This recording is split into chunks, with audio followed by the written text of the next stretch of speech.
तुम फोन पे खोल लो अपने नोट्स और बस मीट को सामने रख लो आज। हाँ ठीक है, कोई बात नहीं। तो ठीक है, तो हमने इंट्रोडक्शन टू कॉन्स्टिट्यूशन, अब उसको ज्यादा खींचेंगे नहीं, बहुत बकवास हो गई। हाँ।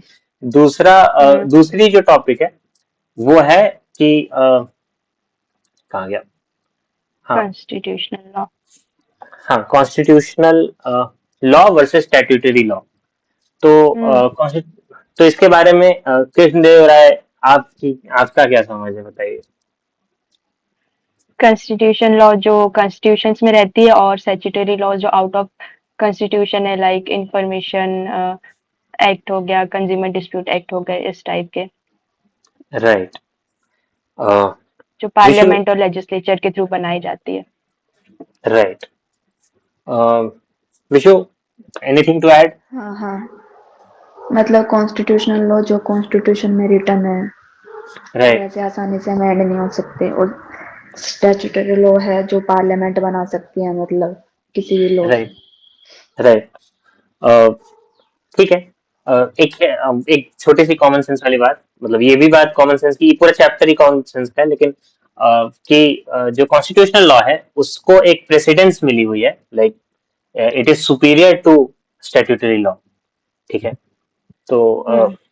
है ना, तो इसका, और इसके एग्जांपल्स भी हैं, जैसे आर्टिकल 13 इसका एग्जांपल है कि जैसे लिखा हुआ है कि कोई भी लॉ जो फंडामेंटल राइट्स के साथ इनकंसिस्टेंट होगा उसको नल एंड वॉइड डिक्लेयर कर दिया जाएगा। तो ये एक एग्जांपल दिया जा सकता है इस एक बात का कि क्यों कॉन्स्टिट्यूशनल लॉ स्टैट्यूटरी लॉ से सुपीरियर है। तो ये मैंने ऐसे ही बता दिया। तो ठीक है, इसमें तो और कुछ नहीं है, एक्चुअली कुछ भी नहीं है। हाँ, सिग्निफिकेंस ऑफ द कॉन्स्टिट्यूशन, ठीक है। सिग्निफिकेंस ऑफ द कॉन्स्टिट्यूशन हमको लगता है कि इस चैप्टर का एकमात्र मेंस ओरिएंटेड टॉपिक है। अ, किसी ऐसे मोमेंट में जब कोई इजी क्वेश्चन देना हो एग्जामिनर को, तो वो ये दे सकता है कि what is the significance of the constitution, बहुत बेसिक। इसके एक एक पॉइंट हम लोग अच्छे से याद कर लेंगे, ताकि लिखना हो तो उस समय पॉइंट इमेजिन करके बनाना ना पड़े। ठीक है। तो ठीक है, तो क्या कहते हैं, तो कॉन्स्टिट्यूशन का सबसे बेसिक रोल क्या है, जो बेसिकली हर प्रीलिम्स में क्वेश्चन आता है, वो याद है किसी को? To constitutional limit the government. Government, government को लिमिट करना। लिमिट करना आर्बिट्री पावर को गवर्नमेंट की लिमिट करना। Exactly exactly. यही नेगेटिव फंक्शन है उसका, कि हाँ भाई, हम्म। It limits the powers of the state, powers of the government, है ना। तो ठीक है, तो ये पहला हो गया। दूसरा, कि it gives legitimacy to the state. ठीक है।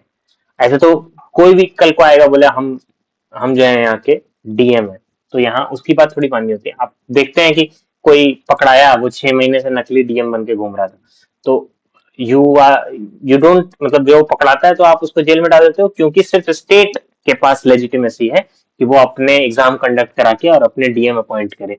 कोई ऐरा गैरा कोई भी नहीं बन जाएगा। और स्टेट को क्यों है लेजिटिमेसी? क्योंकि स्टेट को लेजिटिमेसी देता है कॉन्स्टिट्यूशन। तो ठीक है, ये हो गया। तीसरा कि कॉन्स्टिट्यूशन जो है उसका सिग्निफिकेंस इसलिए है क्योंकि, देखो मैं पढ़ के बोल रहा हूँ, मुझे कुछ याद नहीं है, बट अभी हमारा गोल होना चाहिए कि अगर इसको सुन लें तो याद हो जाए। तीसरा है कि it highlights the errors of the society. ठीक है, highlights the problems of the society and tries to correct it. ठीक है, a good constitution tries to correct it. ठीक है। It shows the relationship between state and its organs, legislative, executive, judiciary. ठीक है, ये तो बहुत बेसिक बात है। It shows the relationship between state and citizens. अलग अलग तरह के रिलेशनशिप है। गवर्नमेंट के ऑर्गन्स के आपस में क्या रिलेशनशिप है वो भी कॉन्स्टिट्यूशन बताता है। ठीक है, कौन किसको अपॉइंट करेगा, कौन किसके बाद ऑर्डर ऑफ प्रेसिडेंट में आता है, सुप्रीम कोर्ट के एक जजेस को मिनट कौन ना, अपॉइंट। अपन हाँ, इसको ऐसे कर देख सकते कि जैसे अपन ने कॉन्स्टिट्यूशन का सिग्निफिकेंस देखा, तो जैसे अपन ने पहले गवर्नमेंट से शुरू किया कि भाई देखो हाँ गवर्नमेंट की पावर को लिमिट कर रहा है। फिर उसके बाद राइट, जैसे अपन मतलब अगर थिंकिंग कर रहे हैं तो ठीक है, फिर हमने देखा कि इसका एग्जीक्यूटिव और लेजिस्लेचर और जुडिशरी में क्या ऐसे रोल कर रहा है, प्ले क्या इंपॉर्टेंस राइट, दे रहा है, तो वही की तीनों के बीच में रिलेशनशिप वो कर रहा है। फिर अपन आए सिटीजन सेंट्रिक थोड़ा, तो वही की राइट, लेजिटिमेसी दे रहा है स्टेट को अपॉइंट करने के लिए, राइट, है ना। उसके राइट, बाद राइट, फिर क्या, और क्या हो जाएगा कि जैसे सिटीजन्स के लिए वो फंडामेंटल राइट्स वाला पॉइंट आ जाएगा। हम्म। फिर ले, ले, सोसाइटी में क्या सिग्निफिकेंस आ रहा है कॉन्स्टिट्यूशन का, मतलब कि अगर अपन लिख रहे हैं तो लिखते टाइम अपन को पॉइंट्स कैसे याद रहेंगे, तो अगर इस वे में सोचते राइट। जाए तो हाँ, थोड़ा तो मतलब फ्लो शुरुआत ऐसे रहेगा। कर सकते हैं, शुरुआत कर हाँ सकते हैं लेजिटिमेसी से, ठीक है, हाँ क्योंकि ये कहीं से नहीं आएगा लेजिटिमेसी, फिर लिमिट द हाँ। पावर ऑफ गवर्नमेंट, उसके हम्म बाद अपने ऑर्गन्स, हम्म। लेजिस्लेटिव, एग्जीक्यूटिव, तीनों। जुडिशरी। हाँ। हाँ, उसके बाद फिर सिटीजन्स के साथ रिलेशन, फिर फंडामेंटल हम्म राइट्स, फिर फिर सोसाइटी के लेवल पे। सोसाइटी। हाँ, कि भाई हम्म सोसाइटी के फ्लॉज एंड ऑल दैट। तो कितने हम्म। पॉइंट्स हो गए? 7 पॉइंट्स हो गए शायद। 7 हो गए, बहुत है। ठीक है, हाँ फिर सही है, इनके कोई दिक्कत। एग्जाम्पल्स देख लेंगे, है ना, कभी हाँ क्या क्या हाँ, लिख हो जाएगा, सकते हैं अपन। अभी बस देख लेते हैं। ऐसे याद हो जाएगा। अब अभी मुझे देख इसका लेते हैं। एग्जाम्पल बता सकते हो जो ये किसका? सोसाइटी के फॉल्ट को कैसे करेक्ट करता है? हाँ हाँ, वही आर्टिकल जैसे कि 17। अनटचेबिलिटी ले लो, कि सबको वो वही याद है। शो कर रहा है ना कि ये एक वो है नेगेटिव, वो तो उसके लिए फिर उसमें राइट लॉज उसके लिए अलग से डाला गया है, caste right discrimination and justice वाला जो दे रखा है example. Right right limiting the power government, article 21 का स्टेटमेंट अगर तुम पढ़ो तो इट्स अ नेगेटिव स्टेटमेंट कि द स्टेट कैन नॉट, क्या कहते हैं, deny to any citizen of the country the right to life and personal liberty, है ना। तो ये एक्चुअली लिमिट कर रहा है ना उसकी पावर को, कि आप जान नहीं ले सकते किसी का।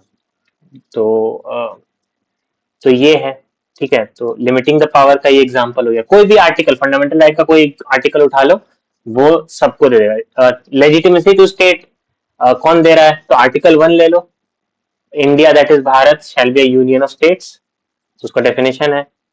प्रियम्बल गिव्स लेजिटिमेसी, है ना, we the people of India give to our self this constitution. तो लिखा हुआ है कि हम ही लोग बनाए हैं, तो मतलब हम अब से ये फिक्स हो गया कि कॉन्स्टिट्यूशन रहेगा। तो ऐसे है। फिर लेजिस्लेटिव, एग्जीक्यूटिव और जुडिशरी का क्या कहते हैं उसको, रिलेशनशिप डिफरेंट आर्टिकल्स में मिल जाएगा। जैसे इलेक्शन ऑफ प्रेसिडेंट, ठीक है भाई, प्रेसिडेंट या जो है क्या कहते हैं, कलेक्टिव रिस्पॉन्सिबिलिटी ऑफ द, क्या कहते हैं, एग्जीक्यूटिव टुवर्ड्स द लेजिस्लेटिव, है ना। तो जुडिशियल रिव्यू, आर्टिकल 13। तो ऐसे ना आपस में इनके रिलेशंस, जुडिशरी का क्या संबंध है एग्जीक्यूटिव से, एग्जीक्यूटिव का क्या संबंध है लेजिस्लेटिव से, ये हो जाएगा। सिटीजन्स के साथ क्या कहते हैं, जो स्टेट का रिलेशन है, तो फंडामेंटल राइट्स में आ जाएगा, डीपीएसपी में आ जाएगा। फंडामेंटल ड्यूटीज में उल्टा आ जाएगा, सिटीजन्स का क्या रिलेशन है स्टेट के साथ, है ना। तो ये हो गया, और कुछ रह गया क्या? हो गए। नहीं, हो गया। राइट राइट, ठीक है। 2 टॉपिक हो गए। तीसरा टॉपिक कॉन्स्टिट्यूशनलिज्म, ठीक है। तो कॉन्स्टिट्यूशनलिज्म क्या है? ये बहुत इंटरेस्टिंग, सबसे क्या कहते हैं, कॉन्सेप्चुअल टॉपिक यही है। तो कोई शुरू करना चाहेगा? हाँ हाँ। हाँ बताओ विशु। मतलब कॉन्स्टिट्यूशनलिज्म ये एक ऐसा मतलब स्टेटमेंट है जो गवर्नमेंट की पावर को लिमिट करती है। राइट, तो मतलब इसको लाइक स्टेटमेंट ना कहो। कॉन्स्टिट्यूशन अबहोर्ज हम्म, एब्सोल्यूटिज्म। हाँ राइट। तो जैसे बोलो कि जैसे कॉन्स्टिट्यूशनलिज्म इज अ फिलोसफी, ऐसे कह लो, ये कॉन्स्टिट्यूशनलिज्म इज अ थियरी, है ना। इसमें क्या लिखा हुआ है? It is a complex set of ideas. अच्छा, सेट ऑफ आइडियाज कह रहा है, तो वो थियरी ही होती है, सेट ऑफ आइडियाज, या फिलोसफी ही होती है। तो philosophy that rejects absolutism and limits the power of the state, है, या गवर्नमेंट। तो स्टेट लिखोगे ना, कैपिटल STATE, स्टेट, तो प्रोफेशनल लगेगा। तो स्टेट लिख के ब्रैकेट में गवर्नमेंट लिख देना। तो ऐसे ना, it's very technical definition. Limiting the power of state सबसे सेंट्रल कॉन्सेप्ट है ना। और components of constitutionalism, Krishnadeva Rai ji, आप ऑटोक्रेट थे, आप आपको डेमोक्रेसी का डी नहीं पता है, लेकिन आप कॉन्स्टिट्यूशनलिज्म के एलिमेंट्स बता सकते हैं क्या हम लोग को? लाइक रूल ऑफ लॉ और yes equality before the law, supremacy yes of law. Yes फिर यस, और याद नहीं आ रहा। यही है 3 शायद 8 होते हैं elements of rule of sorry elements of constitutionalism शायद 7-8 होते हैं कंपोनेंट्स 3 ही है ठीक है हाँ रूल ऑफ हाँ। लॉ अच्छा हाँ अच्छा। हाँ rule of law supremacy of law and equality before law ठीक है तो रूल ऑफ लॉ के बारे में हम लोग क्या जानते हैं तो रूल ऑफ लॉ मैं बताता हूँ रूल ऑफ लॉ जो है एक ब्रिटिश जूरिस्ट थे एवी डाइसी उन्होंने दिया था और जॉन लॉक के यहाँ भी आपको मिलता है जॉन लॉक एक थिंकर है सोशल कॉन्ट्रैक्ट के एक मिनट रिपीट करना, ब्रिटिश क्या थे वो? ज्यूरिस्ट ये लक्ष्मीकांत में लिखा अच्छा। था ज्यूरिस्ट माने ओके। जो लॉ की पढ़ाई करके ना वो हम्म। उसको समझ होती है लॉ की तो ठीक है और क्या बात है हाँ तो एवी डाइसी ने बताया था कि रूल ऑफ लॉ और ये हाँ एक जॉन एविडाइसी है जीविडाइसी? AV AV A for apple okay नहीं okay. AV audio video you know AV है ना तो ओके। हाँ है ना तो और सोशल कॉन्ट्रैक्ट के थ्योरिस्ट हैं सोशल कॉन्ट्रैक्टेरियन बोला जाता है इन लोगों को क्योंकि ये लोग गवर्नमेंट के फॉर्मेशन को स्टेट के फॉर्मेशन को एक्सप्लेन करते हैं एज अ सोशल कॉन्ट्रैक्ट मतलब कि भाई मैं बस ऐसे ही बता दे रहा हूँ क्योंकि काम आ जाए क्या पता तो इट्स लाइक गवर्नमेंट से पहले मतलब इस तरीके से जो आज जो पॉलिटिक्स चलती है पॉलिटिकल साइंस चलती है उससे पहले एक चीज थी जिसको कहते हैं स्टेट ऑफ नेचर मतलब जंगल था वहां कोई सरकार नहीं चलती थी कोई सोसाइटी नहीं होती थी जंगल था इंसान जंगल में रहता था तो वो लाइफ बहुत मुश्किल थी तो फिर एक समय के बाद सोशल कॉन्ट्रैक्ट हुआ सोसाइटी के लोगों ने एक कॉन्ट्रैक्ट किया आपस में कि अच्छा चलो साथ में मिलके एक कम्युनिटी बनाते हैं हम लोग गवर्नमेंट इलेक्ट करेंगे या एक राजा होगा किसी भी तरीके से तो तब स्टेट का फॉर्मेशन हुआ तो स्टेट को वो लोग कहते हैं कि सोशल कॉन्ट्रैक्ट से बना है आपस में लोगों ने कॉन्ट्रैक्ट किया और फिर स्टेट बनाया तो जॉन लॉक एक सोशल कॉन्ट्रैक्टेरियन थिंकर थे उन्होंने कहा था लेक्स इज रेक्स मतलब ये लैटिन फ्रेज है इसका मतलब होता है लेक्स मतलब लॉ रेक्स मतलब किंग तो लॉ इज किंग है ना जैसे कॉन्स्टिट्यूशनलिज्म में लॉ इज किंग लेकिन बाकी फॉर्म्स ऑफ गवर्नमेंट में जैसे कृष्णदेवराय जी विजयनगर के राजा थे तो वहां पे king is law rex is lex है ना तो किंग इज लॉ मतलब किंग जो बोला वही कानून है किंग जो मान लिया वही कानून है लेकिन यहाँ तो वैसा नहीं है यहाँ है जो लॉ में लिखा है वही राजा है ना लॉ लॉ ही राजा है कोई आदमी राजा नहीं है ठीक है तो ये एक बात हो गई इक्वालिटी बिफोर लॉ क्या होती है विशु मतलब लोग के सामने सभी इक्वल हैं, लेकिन राइट इसके कुछ एक्सेप्शन भी है, जैसे प्रेसिडेंट को इम्यूनिटी मिलना, गवर्नर को इम्यूनिटी मिलना। राइट और हाँ सही सही जैसे इसमें जो एग्जांपल दिया हुआ है वो actually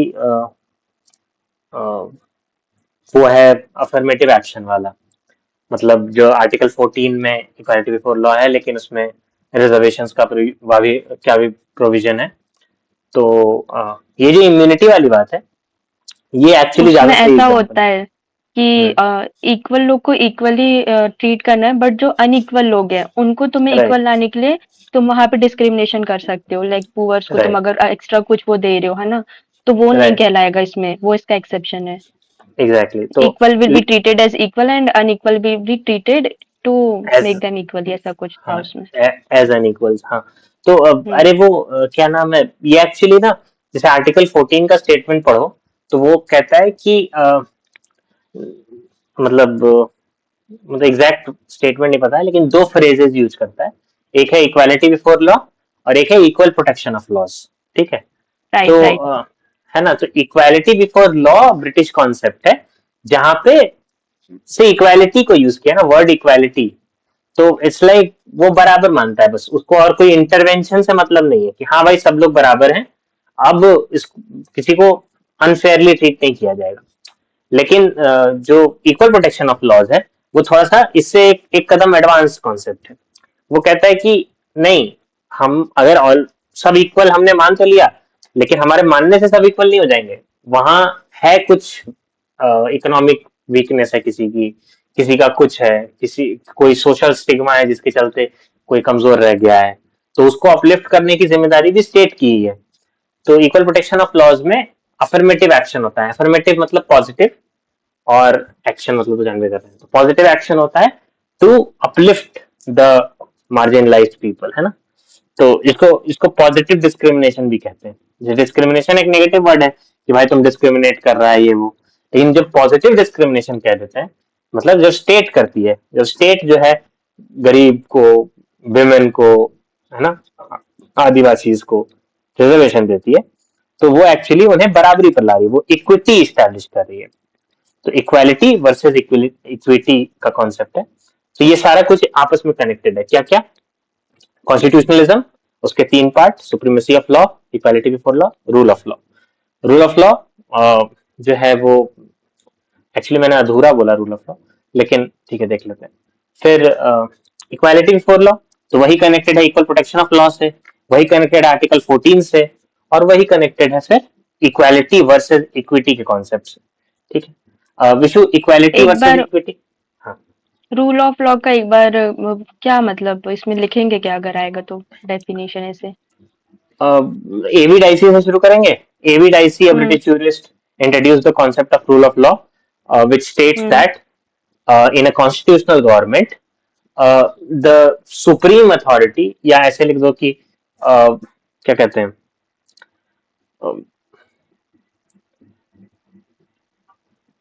there is no single person that rules, but the laws made by the people ultimately prevails or ultimately rules the state।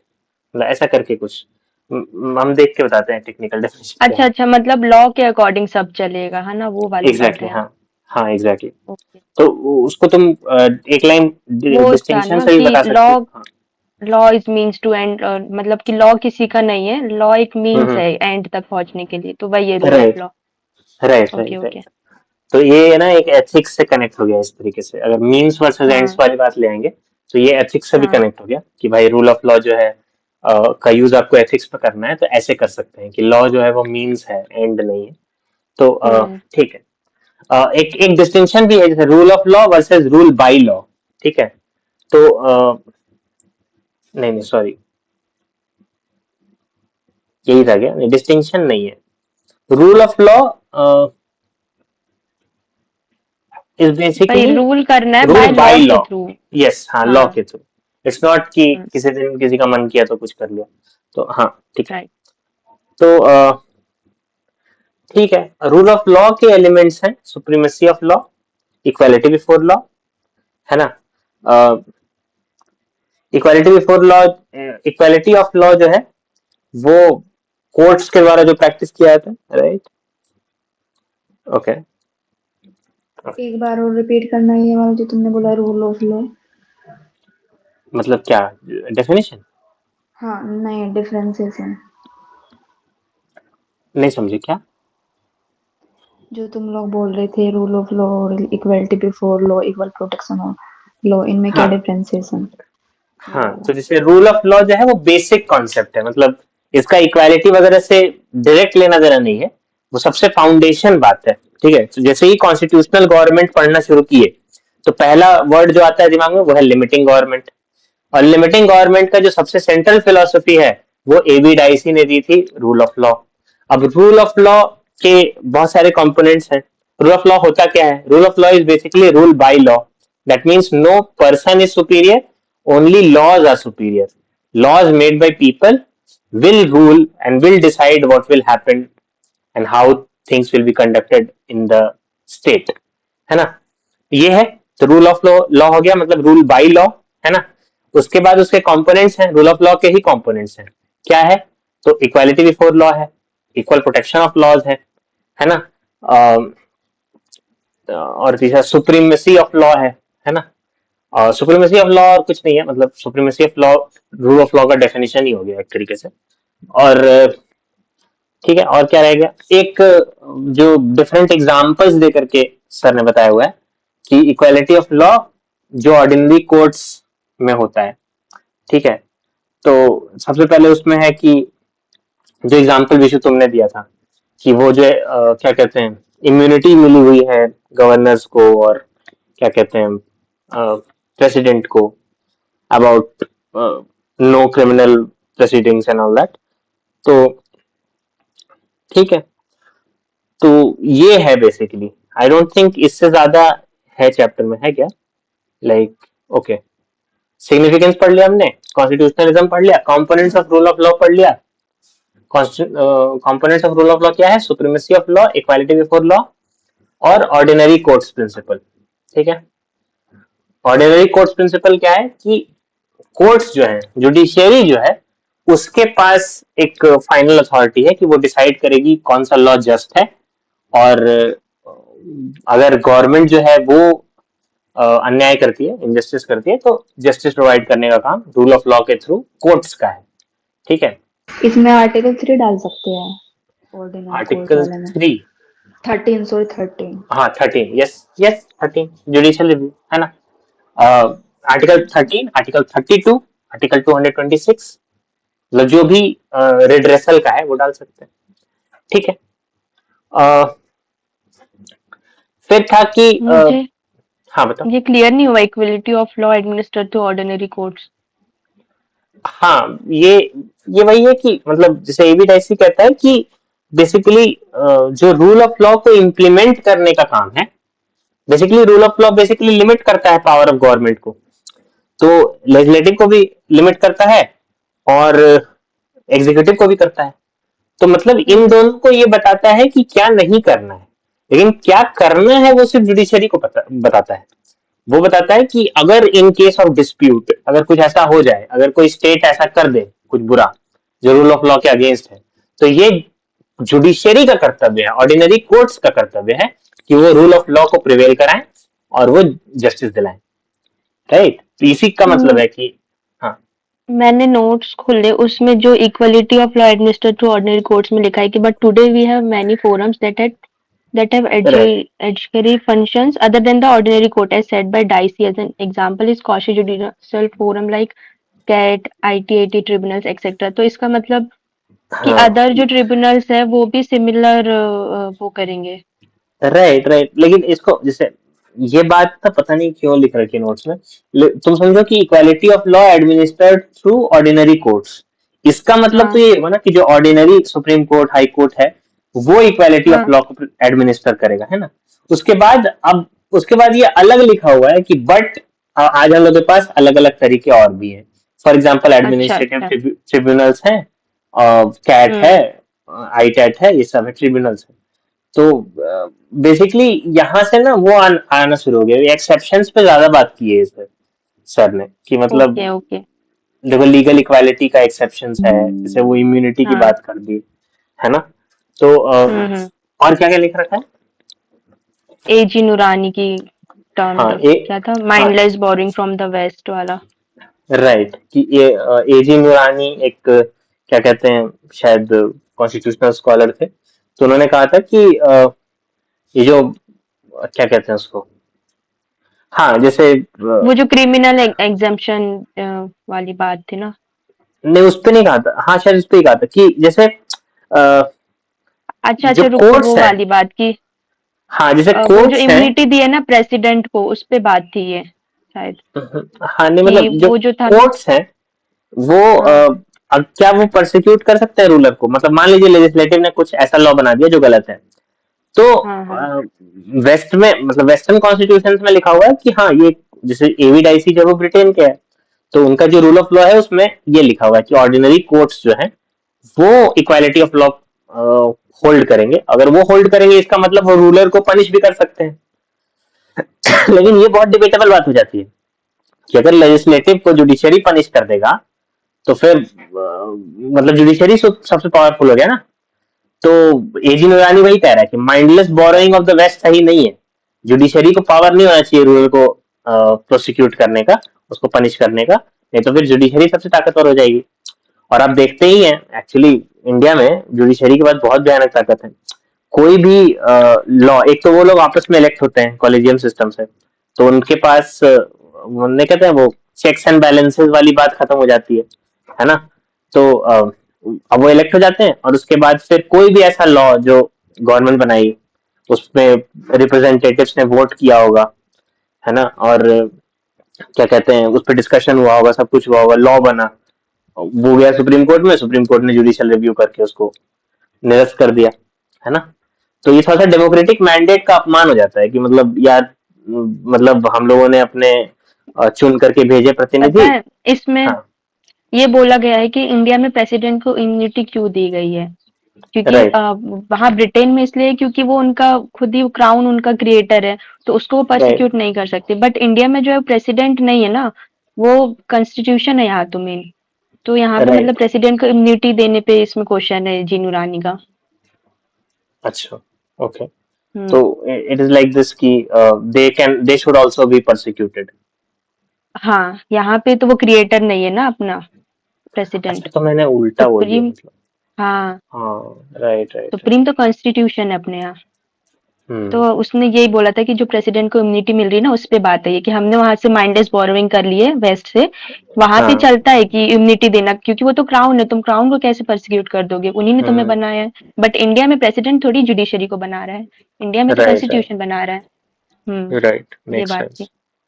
अच्छा, ठीक है। तो हाँ, ठीक है फिर, ये बात है।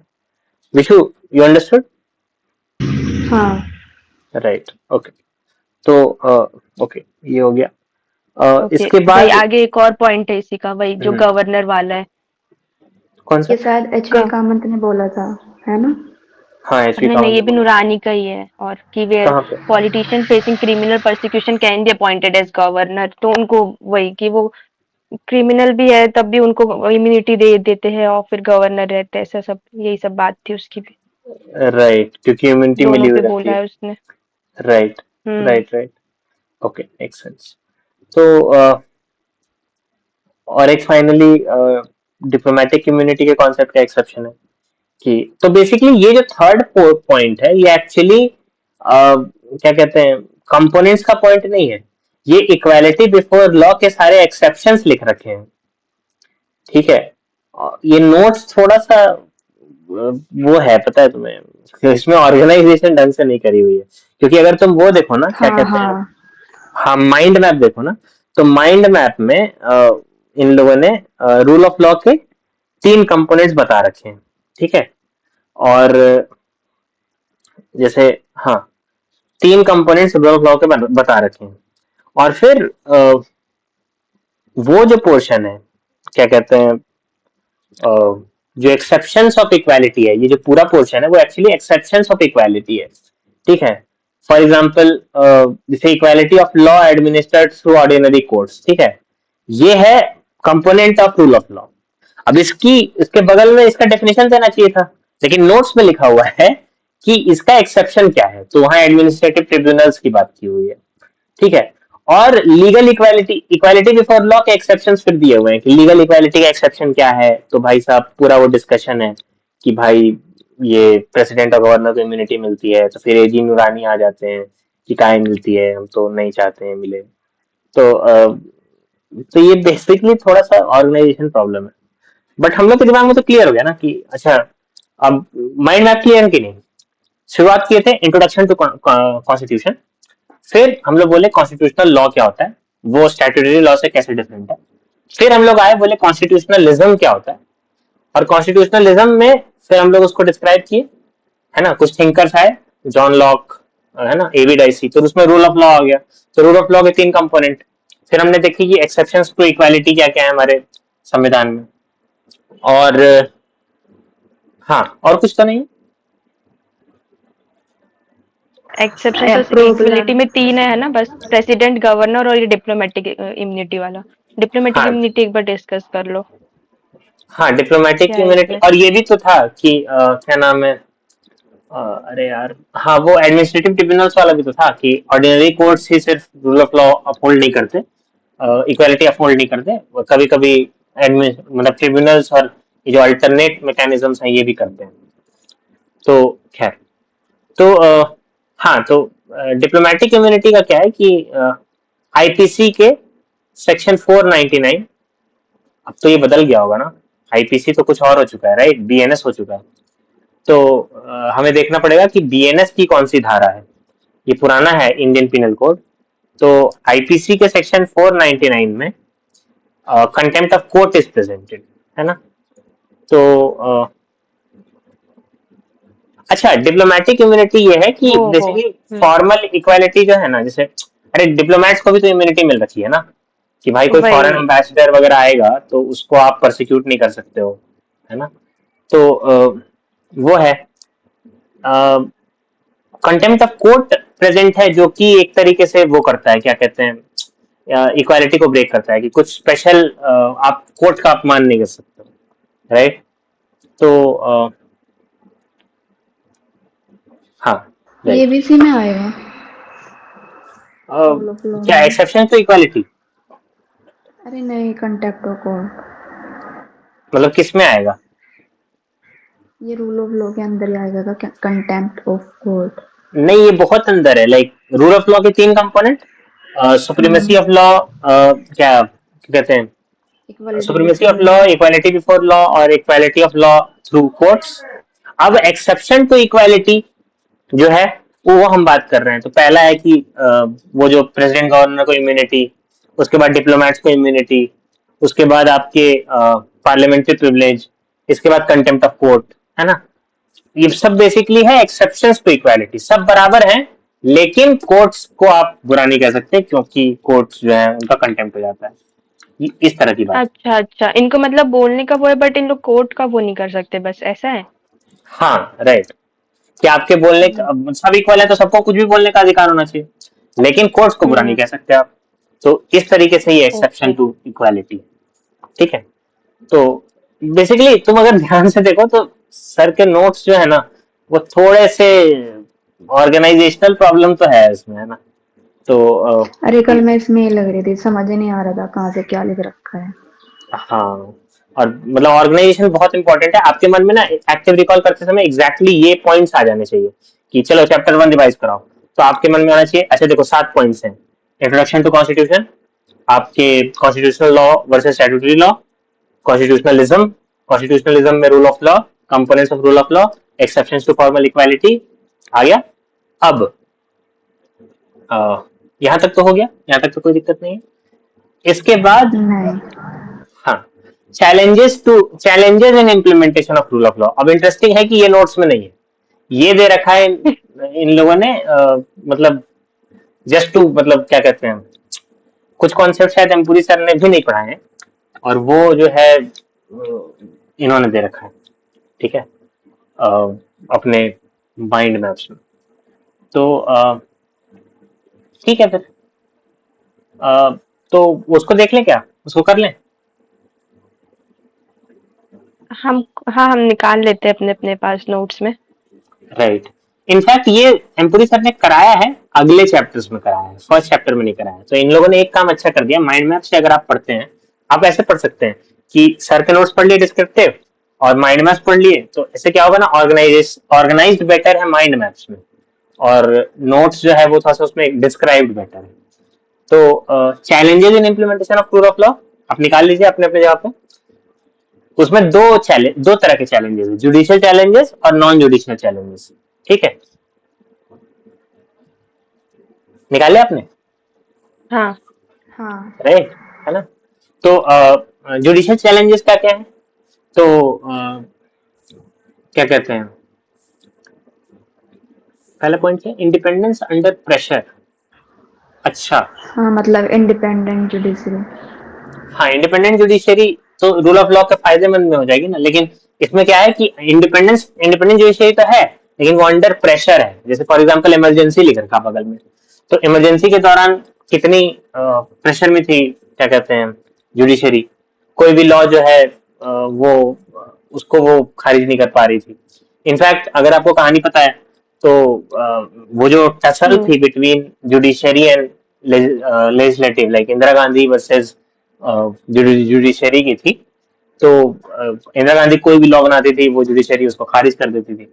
तो Indira Gandhi what did she do, she made a law appointment का, और पहली बार वो जो एक कन्वेंशन था कि जो सबसे सीनियर मोस्ट जज है वो सीजीआई बनता है, चीफ जस्टिस बनता है, उसको तोड़ दिया गया। और ए एन रे नाम के एक मतलब ए एन रे वाज जज ऑफ द हाई मतलब सुप्रीम कोर्ट, उसको चीफ जस्टिस बना दिया गया.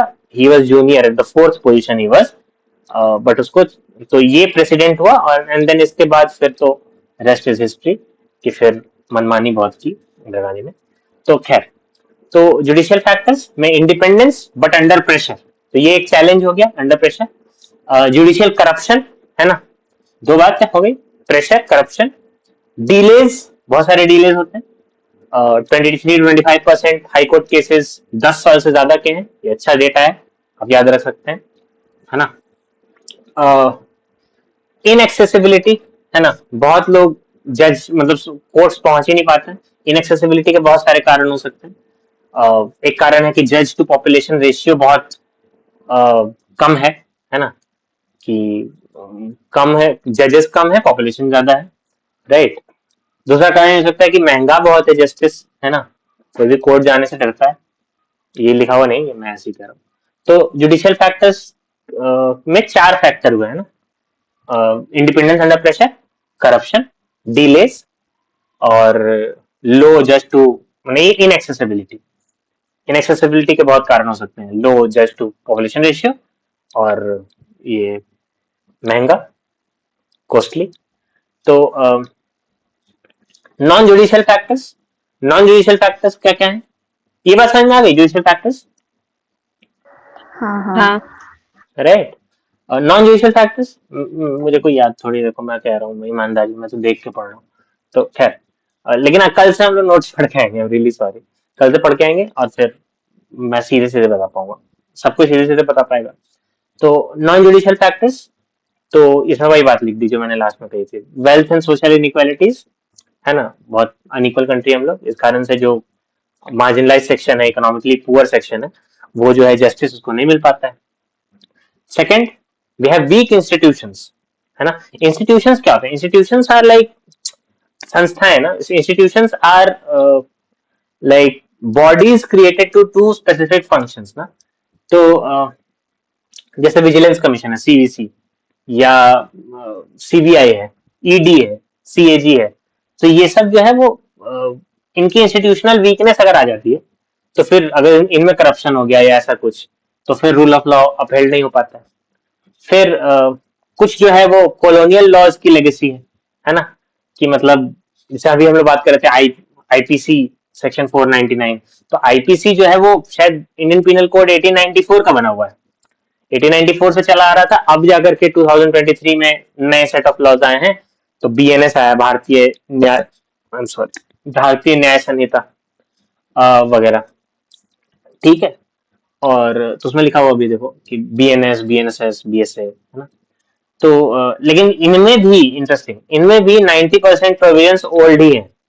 तो फिर बस खाली नाम बदलने से थोड़ी होगा, कॉलोनियल एरा की चीजें तो अभी भी है ना. तो इसका एग्जांपल क्या है, एक कॉलोनियल लॉ जो बहुत ज्यादा बुरा है, वो नहीं होना चाहिए, उसका एक अच्छा एग्जांपल है सेडिशन लॉज. ये जो यूएपीए वगैरह लग जाता है, किसी भी कोई भी प्रोटेस्ट कर रहा है उस पर यूएपीए लग गया. यूएपीए का फुल फॉर्म पता है ना, अनलॉफुल एक्टिविटीज प्रिवेंशन एक्ट, कि कोई भी जो है वो देश के खिलाफ सेडिशन या साजिश नहीं कर सकता देश को तोड़ने की है वो. तो हर आए दिन हर किसी एक्टिविस्ट पे लगती रहती है, इतने सारे लोग जेल में हैं जस्ट बिकॉज दे सेड कि फंडामेंटल राइट्स नहीं मिल रहे, आदिवासी के साथ गलत हो रहा है, दलित के साथ गलत हो रहा है, तो उनको जेल में डाल देते हैं. खैर, तो ये थर्ड हो गया. फोर्थ है क्रिमिनलाइजेशन ऑफ पॉलिटिक्स, है ना. ये तो ऑब्वियसली बात, ये तो पता ही है आप लोग को. एग्जीक्यूटिव ओवररीच, है ना. एग्जीक्यूटिव ओवररीच क्या होता है कि बिना लॉ के, बिना रूल ऑफ लॉ को माने हुए, बिना यू नो जस्टिस सिस्टम को माने हुए सीधे एग्जीक्यूटिव एक्शन ले लेता है. फॉर एग्जांपल, मुझे लिखा हुआ वो बोल रहा हूँ मैं, बुलडोजर जस्टिस जो है, मतलब कि मतलब जस्ट बिकॉज यू थॉट कि मैं जो कर रहा हूँ सही कर रहा हूँ, कि ये लोग इलीगल माइग्रेंट्स हैं, आपने जाकर के उनके घर तोड़ दिए. प्लस ये भी हो सकता है कि जो वो होता है, क्रिमिनल एनकाउंटर्स होते हैं, कि भाई कोर्ट्स को अपना काम नहीं करने दिया, आपने कहा कि अच्छा ये तो बहुत बुरा आदमी है, मुझे पता है, अब मैं दुनिया को जस्टिस दिला दूंगा, अभी गोली मरवा दी पुलिस से. तो that is not rule of law. Even the most hated criminal should get a chance to get represented in courts ना, तो वो है। और लैक ऑफ ट्रांसपेरेंसी, है ना, आरटीआई है फिर भी ट्रांसपेरेंसी नहीं है, बहुत सारी चीजें जो है अलग अलग हवालों से उसको, जैसे आजकल नया चला है, जैसे तुमने सुना होगा वो इलेक्शन कमीशन का जो फ्रॉड था, उस पे when election commission was asked कि आप जो है वीडियो रिकॉर्डिंग्स दिखाइए ऑफ जो लोग भी वोट किए हैं, तो they said because of privacy issues we will not show. तो ट्रांसपेरेंसी दिखानी चाहिए इंस्टीट्यूशंस को, लेकिन वो प्राइवेसी का बहाना दे करके वो ट्रांसपेरेंट नहीं रहते, है ना। तो ये भी एक क्रिटिसिज्म है, इसी कारण से रूल ऑफ लॉ भी फॉलो नहीं हो पाता है। तो इस चार पे लिख कारण सकते हैं अपन एग्जाम में एग्जाम्पल हाँ हाँ जो अभी बिल्कुल, बोला। बिना नाम लिखे तो लिख ही सकते हैं, like hmm when the election commission was asked to show the the details and videos of the voters, है ना, या फिर द ई वोटर लिस्ट, तो they said because hmm of privacy concerns we will not show. और तो year mention करना होगा या क्या, मतलब कि कब की बात हाँ है, ऐसे कुछ भी। हाँ, या फिर बहुत अच्छा एक वर्ड है रिसेंटली, वो तो ओके। रिसेंटली पिछले 5 साल में भी हुआ है, तो रिसेंटली लिखिए आगे बढ़िए।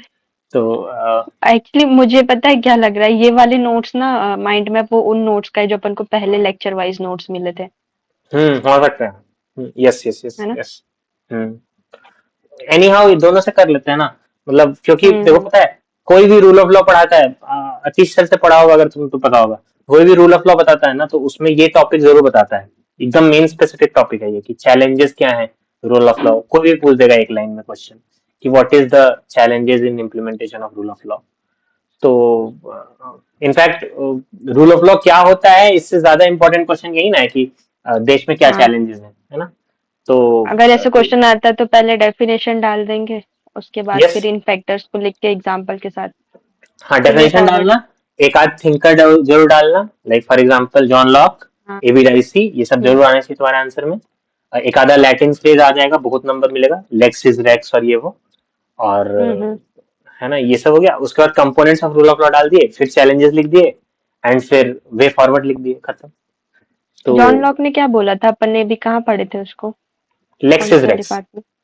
अच्छा हाँ, लॉ इज किंग, ठीक। है ना। तो ये है बात, तो ये बात इसका हो गई। वे फॉरवर्ड कुछ सोचो। वे फॉरवर्ड एक एक टॉपिक जो चैलेंजेस है ना, उनके एक एक हम्म। सॉल्यूशन आपको, जैसे फॉर एग्जांपल बहुत अच्छा। बेसिक ना, करप्शन कम करना चाहिए, हाँ। यू नो, ज्यादा जजेस की अपॉइंटमेंट करनी चाहिए, बेसिक बातें जो जो सबको पता हाँ, है लेकिन कोई करता नहीं है वाली। तो मेरा वो मतलब था कंक्लूजन में, अगर अपन कंक्लूड कर रहे वे फॉरवर्ड देते हुए तो अच्छा, वो तो सेंस में। कॉन्स्टिट्यूशनल मोरालिटी डाल सकते हैं। हाँ, अंबेडकर का कोट है कॉन्स्टिट्यूशनल मोरालिटी पे, कि ठीक कॉन्स्टिट्यूशनल ठीक। Morality is not natural, it needs to be cultivated, ऐसे करके, है ना। तो हाँ, ऐसे डिस्कशन करने के बाद ना, अभी घर जाके अगर अभी if you will try to pen it down ना, कि क्या क्या पढ़ा आज, तब बनेगा बढ़िया वन पेज, पता है, एक पेज में लिख लोगे। हाँ, इसलिए तो मैंने नहीं बनाई थी। राइट, तो मैं फिर से लिख लूंगा, कोई दिक्कत नहीं। तो ठीक है, अब मुझे लग रहा है कि मैं थोड़ा कॉन्फिडेंट भी हूँ, है ना विशु, कॉन्फिडेंट। हाँ, मैं तो इसका एक आंसर भी लिख कर देखूंगी। बढ़िया, मैं भी लिखता हूँ, मीन्स यही आंसर। वाला लिख लेंगे, चैलेंजेस इन हाँ। Implementation of rule of law, है ना। तो खैर ठीक है, एक आखिरी टॉपिक है जिसको एडिशनल इन्फॉर्मेशन कहते हैं, उसमें क्या है कि रूल ऑफ लॉ इंडेक्स के बारे में है। तो rule of law index, in fact इससे कंक्लूजन भी हो सकता है रूल ऑफ लॉ इंडेक्स से। नहीं नहीं, तो इससे इंट्रोडक्शन होगा। हाँ, इंट्रोडक्शन भी कर सकते हैं, यस यस। तो इन 2024 इन क्या कहते हैं, इन अ रिपोर्ट बाय क्या कहते हैं, in a report by World Justice Project, which is a Washington DC based organization, India ranked 79 out of 142 countries in the rule of law index, है ना। तो बहुत पीछे स्थान है हम लोग का। तो this index considers factors like open government, just law मतलब जस्टिस टाइप, मतलब वो लॉ जो जस्टिस दे, जस्ट लॉ, अकाउंटेबिलिटी, और एक्सेसिबल एंड इम्पार्शियल जस्टिस, है ना। तो अगर ये एक्सप्लेन कर दिया तो एक्चुअली 10 मार्क्स के क्वेश्चन में ये इंट्रोडक्शन मत लिखना फिर, क्योंकि जैसे या इसमें सेलेक्टिव लिखना कि अच्छा रूल ऑफ इंडेक्स बस रैंक बता दी, है ना। तो हाँ है ना, तो ये सब ना फैक्ट्स के रूप में याद कर लेना। डेटा और कुछ नहीं होता है, डेटा यही होता है। और चूंकि ये बहुत रीसेंट है ना, 2024 का है, तो इसको 2026 में भी आराम से यूज कर सकते हैं। तो लेकिन मुझे क्या लग रहा है ना कि ये सब करेंगे, ठीक है। नहीं, सब नहीं करेंगे, सब पता है क्या करेंगे, सब लिखेंगे रूल ऑफ लॉ का डेफिनेशन। तो हाँ भाई हाँ, सब इसलिए ये मैंने बोला लिखेंगे। इससे इंट्रोडक्शन में अपन को एज मिलेगा, बस हाँ ध्यान तो रखना है। हाँ राइट। तो ठीक है फिर, तो एक बार समराइज कर लें क्या क्या क्या सीखा। विशु समराइज करो। हाँ बिल्कुल। सबसे पहले कॉन्स्टिट्यूशन, कॉन्स्टिट्यूशन क्या है, राइट। फिर कॉन्स्टिट्यूशनल लॉ, फिर यस। कॉन्स्टिट्यूशनल लॉ और जो स्टैट्यूटरी लॉ है उनमें क्या डिफरेंस है, यस। फिर कॉन्स्टिट्यूशन के क्या क्या फीचर है, राइट। और फिर कॉन्स्टिट्यूशनलिज्म, उसकी डेफिनेशन, राइट। उसके कंपोनेंट, फिर राइट। Exception, right. और प्रॉब्लम्स क्या है रूल ऑफ लॉ को मतलब ऐसे लागू इम्प्लीमेंट करने करने में। में। राइट। हाँ, और फिर फिर एक एडिशनल इंफॉर्मेशन भी, हाँ, है ना। ये बस एक हायर जगह, जस्टिस रिपोर्ट। हाँ, जहाँ पे जो तुमने फीचर्स ऑफ कॉन्स्टिट्यूशन कहा ना, वो फीचर्स नहीं है, वो सिग्निफिकेंस है, अंतर है ना दोनों में। फीचर्स इज फंडामेंटल राइट्स, है ना, फेडरलिज्म, ये सब हुआ फीचर्स। सिग्निफिकेंस इज उसकी क्या इंपॉर्टेंस है, राइट। तो ओके। राइट, हाँ, तो ये है बात। तो हमने कर लिया मोटा मोटी, है ना। तो लेट्स जस्ट डू दिस कि हम लोग जो है वन पेजर बना लें इससे। वन पेजर में कोशिश कीजिएगा कि सबसे कम से कम बात लिख पाए, और ज्यादा से ज्यादा उसमें ना डेटा डाल दें, फैक्ट डाल दें, जो भी डेटा फैक्ट आपको लगा कि अच्छा ये वाला यूज कर लेंगे ना, तो एग्जाम में एज मिल जाएगा। और यहीं पे हम लोग तीनों में भी अंतर होगा, लाइक जो जैसे मान लीजिए मुझे कुछ डेटा अच्छा लगा कि ये इंटरेस्टिंग है, तो आपको कुछ लगा, आपको कुछ लगा, तो आप डाल दिए। तो आपके आंसर्स, अब हम लोग तीनों एक एक आंसर लिखेंगे तो तीनों अलग अलग टाइप के आंसर लिखेंगे ना, तो वो बेटर है, आपकी ओरिजिनलिटी झलकेगी उसमें, है ना। वरना हम लोग तीनों ने एक ही माइंड मैप से रिवाइज किया है, हम लोग तीनों के दिमाग में कॉन्सेप्ट्स एक ही तरीके से अरेंज किए हुए हैं, तो अंतर इसी से पड़ेगा, है ना।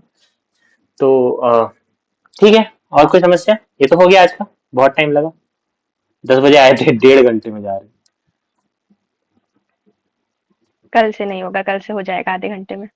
हाँ, हो जाएगा, यही काला काला स्क्रीन रखूंगा मैं। और ठीक है, बढ़िया। चले फिर। Okay. Okay, thank bye you. Bye. Okay, bye bye. Krishnadev Rai, Vishu, bye bye.